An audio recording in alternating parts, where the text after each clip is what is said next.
речиште за кое дело станува збор? Како се вика обвинетот бидејќи не е се работи за кривично дело наследство спрема оштетената врвена Шалничка кадена Асочка.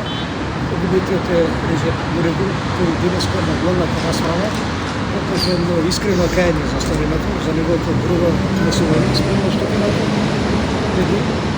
Меѓутоа и самата градоначалничка покажа доблест да ни прости за сторената на обвинетот, дури и не се приклучи кон кривичниот прогон, и пак имате правно поштено побарување. Имаше навистина така доблест што помогна и за изречената алтернативна казна во случајот, максималната алтернатива 5 години, бидејќи навистина во случајот постојат особено инвеститивни околности, не само извинувањето, каењето за стореното страна на обвинетиот, меѓутоа и ветувањето дека ќе се клонат такви испади на помошниот тек.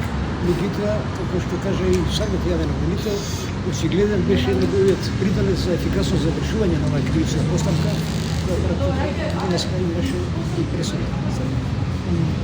Каква е пресудата? Пресудата е алтернативна казна со 5 години условена. Со 2 години условена за 5 години. Колку за колку? Меѓутоа, 2 години условена за 5, меѓутоа во случајот се определени и заштитен надзор определени со пробацијските мерки кои се разбира дека дисциплинирано ќе ги реализира самото